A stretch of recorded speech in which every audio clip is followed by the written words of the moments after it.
Dear students, आप सभी का मेरे YouTube channel English grammar mania में बहुत बहुत स्वागत है। आपके सर LPS सर, आज आप लोगों को हम एक्सरसाइज 59 जो चैप्टर 14 वॉइस का एक एक्सरसाइज है, आज उसको हम पढ़ाने जा रहे हैं। एक्सरसाइज 59 का पार्ट 1 1 से 18 तक वाक्य है इस पेज में, पार्ट 1 में है। इस तरह तो कुल वाक्य 53 है, तो इसको 3 पार्ट में डिवाइड कर दिए हैं, पार्ट 1, पार्ट 2, पार्ट 3। आप लोग ध्यान से सुनिएगा, समझिएगा, तो कोशिश करिएगा समझने का, तो जरूर समझ में आएगा। और जो है हम पूरा समझाने का कोशिश करेंगे, करते ही हैं, कोशिश मेरा जारी रहेगा। तो अब हम चले आते हैं अपना टॉपिक्स पर कि एक्सरसाइज 59 पार्ट 1 1 से 18 तक का वाक्य है। इसमें इस एक्सरसाइज में क्या विशेषता है, क्या बातें हैं कि इस एक्सरसाइज का जो एक्टिव वॉइस के वाक्य हैं future indefinite, future perfect tense के हैं और मॉडल वर्ब्स के भी वाक्य हैं।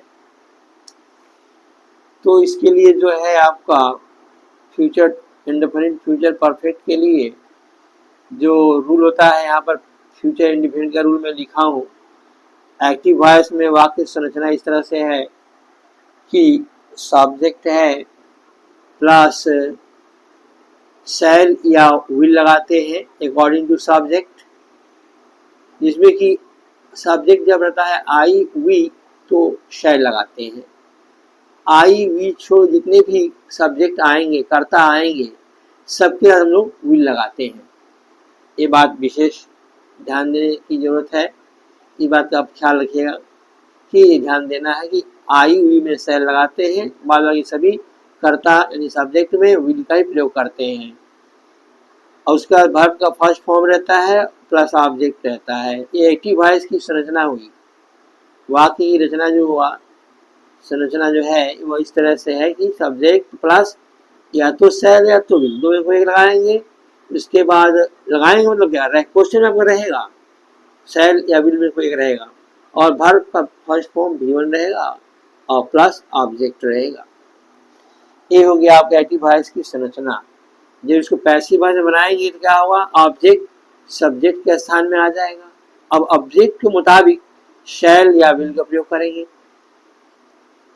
उसके बाद ही प्लस बी का प्रयोग करते हैं। यह है फ्यूचर इंडेफिनिट टेंस का वॉइस चेंज का यह फॉर्मूला या सूत्र है।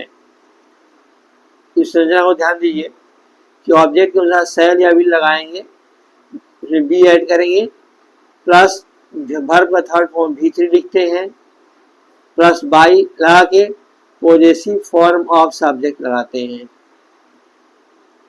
ये आपको पैसिव वॉइस का ये रचना हुआ। अब जो यहाँ से क्वेश्चन ले रहे हैं, I shall help you, I subject, shall helping verb, help main verb V1 और यू ऑब्जेक्ट है। तो ऑब्जेक्ट क्या करेंगे, सब्जेक्ट के सामने जाएंगे तो यू आ जाएगा। यहाँ यू में विल लगाते हैं, खाली आई वी में शैल लगाने की बात है। यू में लगाएंगे विल और बी जोड़ना है फॉर्मूला के अनुसार बी, और वर्ब का थर्ड फॉर्म हेल्प का हेल्प हुआ, और बाई लगा करके पॉजेसिव फॉर्म ऑफ आई का जो है मी होगा, तो हमने मी लिख दिए। ठीक है, एक बात मैं यहाँ लिखा भी हूँ कि आई वी रेड पेन से लिखा हूँ, आई वी के साथ शैल फॉर रेस्ट सब्जेक्ट, रेस्ट मतलब जो बाद बाकी सब्जेक्ट बचा उन सबके साथ विल का प्रयोग होता है। ठीक है, अब क्वेश्चन नंबर 2 में आते हैं। You will teach her, you subject है, will helping verb, teach V1, her object, her का ऑब्जेक्ट में आ जाएगा तो हर से सी हो जाएगा। वैसी फॉर्म में जो इंटरचेंज होता है उसके अनुसार शुरू से चलते आ रहा है। ये चैप्टर में आप शुरू जितने ज्ञान पाए हैं उसका एप्लीकेशन यहाँ पर है, उसको आप गौर फरमाइए, जरूर क्लियर हो जाएगा अच्छा से। सब कुछ वैसे ही है, थोड़ा सा चेंजिंग है हल्का सा। तो सी ये हैड का हो गया, सी विल बी टीच का V3 टॉट बाई और यू है सब्जेक्ट के स्थान पर चला जाएगा, ऑब्जेक्ट लास्ट एंडिंग में चला जाएगा बाई यू, ऑब्जेक्ट के स्थान में चला जाएगा यू। अब नेक्स्ट क्वेश्चन नंबर 3 है they will forget it. It हो गया ऑब्जेक्ट, सब्जेक्ट के अनुसार आएगा, यहाँ पर इट हो जाएगा। It will be, it will be, forget का forgotten, it will be forgotten by them bracket में है, बाई देम ब्रैकेट में, ठीक है। आप लिख के ब्रैकेट दे सकते हैं, दे देंगे, जिसको कंसीडर करना होगा कर लेंगे, नहीं देने से भी चलता है, देने से भी चलता है। अब इसका जो है next question number 4, the police will arrest the thief. तो ऑब्जेक्ट हुआ द थीफ विल रहेगा, विल बी, और अरेस्ट जो है V1 है, V3 हो जाएगा arrested, the thief will be arrested by the police नहीं लगाएंगे, इसलिए कि पुलिस ही सिर्फ अरेस्ट करता है, चोर को गिरफ्तार करता है, पब्लिक नहीं अरेस्ट करता उसको, इसीलिए द पुलिस यहाँ पे क्या आएगा, उसका हम लोग नहीं देंगे, एजेंट के रूप में नहीं देंगे, ठीक है। तो ये बातें जो आपको समझ में आई होगी, ध्यान देंगे, एक दो बार पढ़ेंगे और घर में दो चार बार पढ़ेंगे तो आपको और क्लियर हो जाएगा, एकदम फॉर्मूला के अनुसार बैठा हुआ, सूत्र के अनुसार बैठा हुआ तो वाक्य है, एक्टिव को पैसिव बनाने के लिए।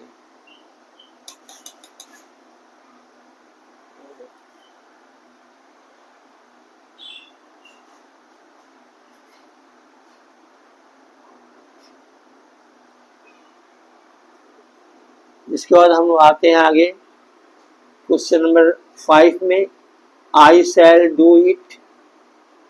आई सब्जेक्ट, शैल हेल्पिंग वर्ब और डू V1 मेन वर्ब, मतलब V1 है और इट ऑब्जेक्ट है। इट चलाएगा सभी के स्थान में, तो इट हो गया, इट में लगता है विल, इट विल हो गया, और बी लगाते हैं पैसिव बनाने के लिए, it will be done, do का डन, V3 डन। अब आई, और आई का मी, ये हो गया it will be done by me. Next question number 6, we shall welcome him. Him का क्या जाएगा, ही समझ में आएगा, तो ही इसके संग आते हैं will be, he will B, और वेलकम का थर्ड फॉर्म वेलकम्ड, ई जोड़ देंगे थर्ड फॉर्म आ जाता है इसका, वेलकम्ड बाई, और वी का अस, ठीक है। इस तरह से question number 7, people will remember him. Him का ही साथ में will be, he will B, और रिमेम्बर का third form remembered, he will be remembered.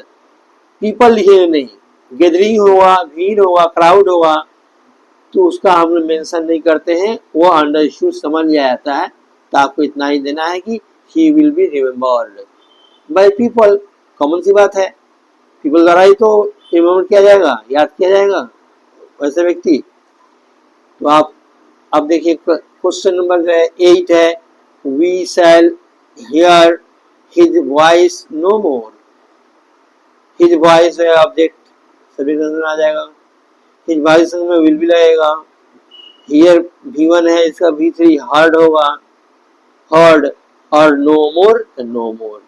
अब यहाँ पर बाई अस नहीं लिखेंगे, बाई अस भी का लगाएंगे, नहीं लगाएंगे, अंडरस्टूड है ये बात, इतना ही सेंटेंस अपना फुल सेंस रिवील कर रहा है, पूरा सेंस दे रहा है, इसलिए हम लोग यहाँ पर लगाते नहीं है बाई अस, चाहे साथ में बाई पीपल नहीं, ठीक है। अब हाँ आगे बढ़ते हैं हम लोग इससे, क्वेश्चन नंबर 9 में, nobody will play the match. The match will लगेगा, विल यहाँ पर नो बॉडी ऐसे नॉट भी लगाएंगे, नॉट बी, और प्ले का V3 प्लेड, तो क्या हो गया, the match will not be played, इसका हो गया। नो बॉडी लगाने की जरूरत नहीं है, नो बॉडी के लिए नॉट लगा दिया गया, निगेटिव वर्ड वो बैलेंस कर लिया, सेंटेंस को पैसिव वॉइस में बैलेंस कर लिया, कंपनसेट कर दिया। अब इसका आगे बढ़ते हैं हम लोग क्वेश्चन नंबर 10 में। We shall discuss the matter tomorrow. We shall discuss the matter tomorrow. The matter जो है क्या है, ये आपका ऑब्जेक्ट सब्जेक्ट में चला जाएगा द मैटर। उस समय विल भी लगाते हैं, आई भी छोड़ सब जगह भी लगाते हैं, आई भी छोड़ के सब जगह भी लगाते हैं, खाली आई में शैल लगाते हैं। यहाँ पर हो गया आपका कि द मैटर ऑब्जेक्ट के स्थान में चला आया, द मैटर विल बी लगाते हैं, ठीक है। और डिस्कस है, डिस्कस का डिस्कस्ड, और टुमारो का टुमारो, और बाई विकास नहीं लिखते हैं, अंडरस्टूड समझा जाता है इस बात को। ये बात अंडर कंसिडरेशन होता है, इसलिए इसको यहाँ नहीं लेते हैं, इसको डिनाई निगलेक्ट करते हैं, ओमिट करते हैं यहाँ से। अब नेक्स्ट हम लोग 11 में आ रहे हैं, देख रहे हैं question, somebody will beat you one day।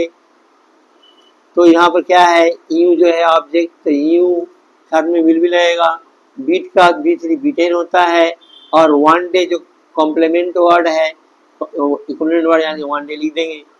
और by somebody, anybody, anyone, someone, ये सब लिखते नहीं हम लोग बाई आगे। हाँ, ये भी अंडरस्टूड समझा जाता है, लगाते नहीं, इसको नहीं लगाएंगे यहाँ पर। इस तरह आपका हो गया, you will be beaten one day.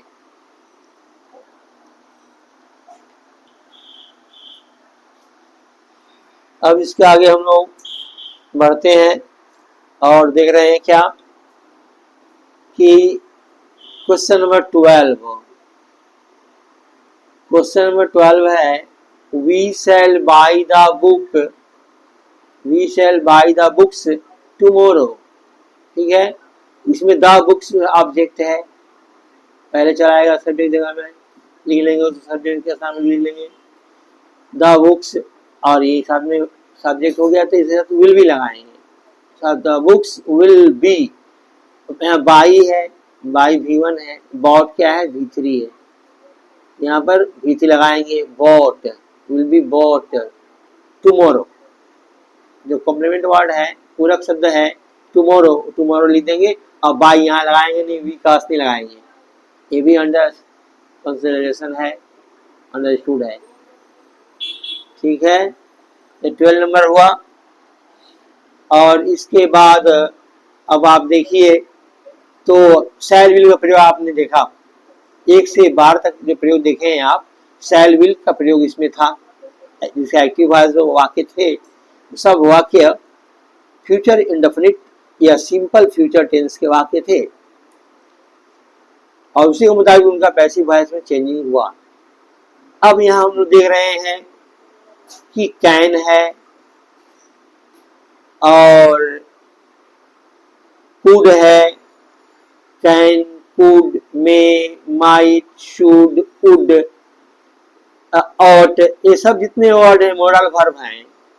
तो मॉडल वर्ब के रूल आप देखेंगे थोड़ा, तो उसका जो है 13 नंबर से ऐसा वाक्य शुरू हो रहा है जो शैल विल के अलावा पूरा प्योर मॉडल वर्ब में आता है वाला, तो चीज आ रहा है आपको। देखिए ये क्वेश्चन में एक ही वॉइस में वाक्य जो है उसका संरचना इस तरह से है, सब्जेक्ट है, मॉडल वर्ब्स है, जो मैंने बताया कई नाम लिया ना, वही मॉडल वर्ब्स आपका आएगा क्वेश्चन में भी आगे में। मॉडल वर्ब्स है प्लस V1 प्लस ऑब्जेक्ट। ठीक है, इसका बनाएंगे पैसिव, तो क्या रूल अंदर क्या बन जाएगा, ऑब्जेक्ट चल जाएगा सब्जेक्ट स्थान में, और सब्जेक्ट का अनुसार ही हम लोग जो है मॉडल वर्ब का वर्ड लिखेंगे, उसमें कोई चेंजिंग नहीं रहेगा। जो आपको क्वेश्चन में दिया हुआ है ना, सेम आप लिखेंगे वहां पर मॉडल वर्ब में, और बी लगाएंगे और उसमें V3 प्लस V3 ऐड करेंगे, प्लस बाई लगा करके पॉजिटिव फॉर्म ऑफ सब्जेक्ट लिख देंगे। बस आपका ये मॉडल वर्ब का शुरुआती दौर में ये देखना है आपको। एक सेक्शन और है, समय आने में जिक्र करूंगा, आपको पूरा क्लियर हो जाएगा। 3 पार्ट में है चैप्टर, एक्सरसाइज 59 3 पार्ट में है। ये फर्स्ट पार्ट चल रहा है आपका। फर्स्ट पार्ट में बात चला है आपका फ्यूचर इंडेफिनिट टेंस लेकर के चला है, उसके बाद मॉडल थोड़ा से शुरू हो गया है। इसके अलावा जो है आपका फ्यूचर परफेक्ट टेंस का भी वाक्य आएंगे, जहाँ पर शैल विल हैव का प्रयोग रहेगा, वहाँ पर उस बात की हम चर्चा करेंगे। फिलहाल हम आते हैं क्वेश्चन नंबर 13 पर। यू कैन डू इट, ये हो जाएगा इट, हो जाएगा इट कैन बी, कैन है तो कैन और बी कैन बी, और डू है तो डू का verb third done, it can be done by you, you का यू रहता है बाई यू। अब next 14 number question, everyone can break it, everyone can break it, it can be broken by everyone नहीं लिखते हैं क्योंकि ये भी क्या है, अंडरस्टूड है, everyone का जिक्र नहीं करते।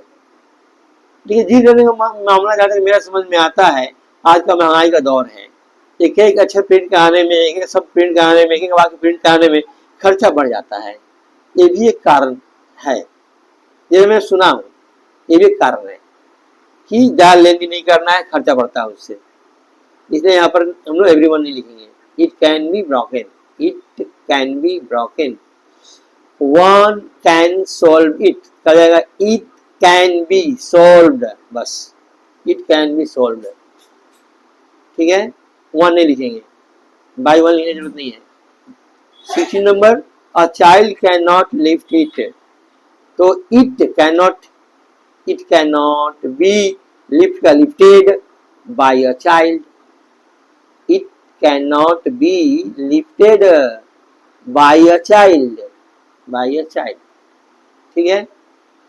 Question number 17, he could beat him का ही सब्जेक्ट का स्थान आ जाएगा, और क्या है, कुड बी लगाएंगे, कुड तो है कुड लगाएंगे ही, और बी ऐड करते हैं बी, और बीट का थर्ड फॉर्म बीटेन, और बाई ही का हिम, ही का हिम। जनरली हम जो देखते हैं देम, दे का देम, वी का अस, कहीं कहीं पर नेग्लेक्ट करना होता है, लेकिन ये हिम हुआ, मी हुआ, ये सब हर हुआ, ये सब प्राय देखेंगे भी, देखते आ भी रहे हैं, ये रहता है साथ में एजेंट। तो अब इसका क्वेश्चन नंबर हम लोग देख रहे हैं 18, I could help you, you could be helped by me, you could be help by me, ये का बाय बाद मी आ गया, आई का मी, ठीक है।